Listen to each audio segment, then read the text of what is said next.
قربان جائیں اپنے نبی پر کہ ہمارے نبی نے اپنی امت کو رمضان میں رہ جانے والی کوتاہیوں کی تلافی کے لیے، رمضان میں کوتاہیاں جو رہ جاتی ہیں اس کی تلافی کے لیے ایک اور راستہ بھی بتا دیا ہے، اور وہ اعتکاف ہے۔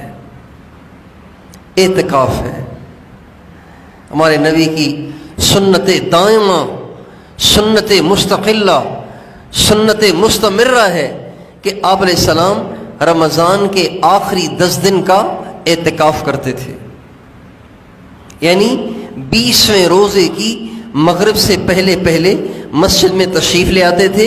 اور آ کے مسجد میں ہی رہتے تھے، عید کا چاند دیکھنے تک آپ مسجد میں رہتے تھے۔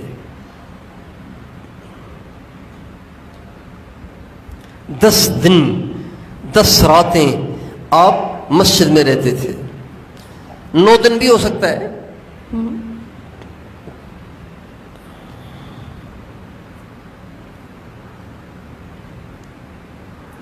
رمضان کے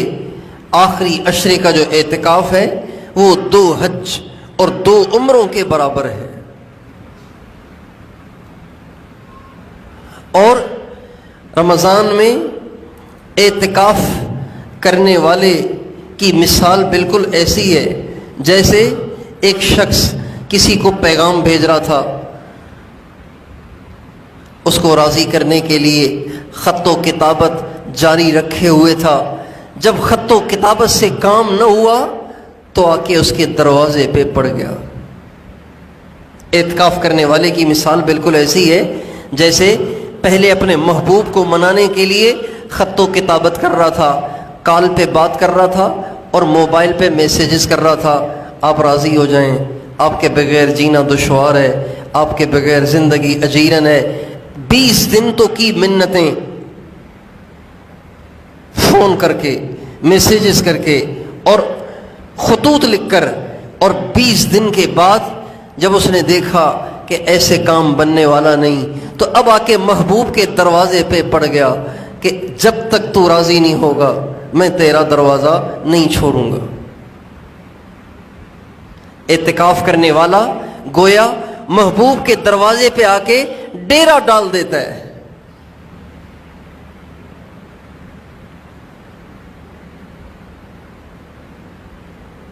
ڈیرا ڈال دیتا ہے کہ یا اللہ اب تو آ کے تیرے دروازے پہ بیٹھ گیا ہوں، اب تو معاف کر دے اور اب تو راضی ہو جا۔ ہمارے نبی کا ارشاد ہے المعتکف یعتکف الذنوب، جو اعتکاف میں بیٹھتا ہے پہلا فائدہ اس کا یہ ہوتا ہے کہ وہ گناہوں سے محفوظ ہو جاتا ہے۔ 10 دن گناہوں سے محفوظ، زندگی کے ایسے ایام قیامت کے دن سرخروئی کا باعث بنیں گے جو دن گناہوں سے پاک ہوں۔ قیامت کے دن زندگی کے وہ ایام زندگی کے باقی ہزاروں ایام میں چمک رہے ہوں گے جو گناہوں سے پاک ہوں گے، سرخروئی کا باعث ہوں گے، خوشی کا باعث ہوں گے، جن دنوں کو انسان نے گناہوں سے بچایا ہوگا۔ تو جو اعتکاف کرتا ہے نا، پہلا فائدہ اس کو یہ ہوتا ہے کہ اس کو اللہ پاک گناہوں سے محفوظ رکھتے ہیں۔ نمازیں ساری پابندی سے پڑھے گا، قرآن پاک تلاوت کرتا رہے گا، مسجد کا ماحول فرشتوں کا ماحول ہے، فرشتوں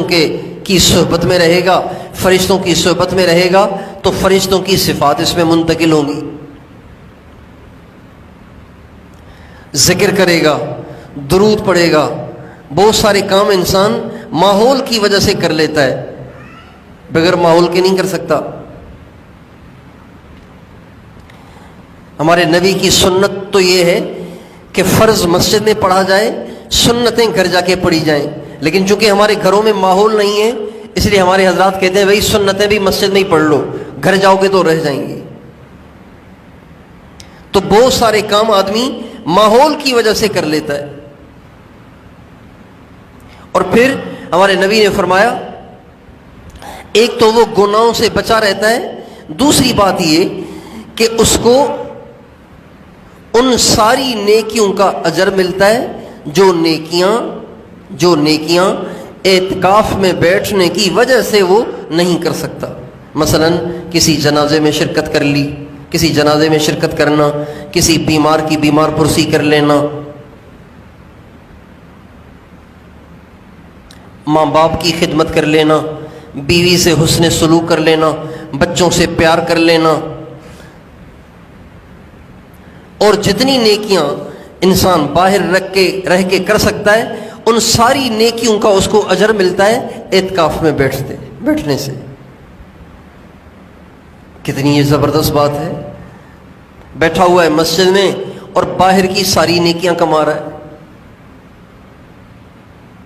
اور پھر اعتکاف کا ایک فائدہ یہ ہے کہ اعتکاف میں بیٹھنے والا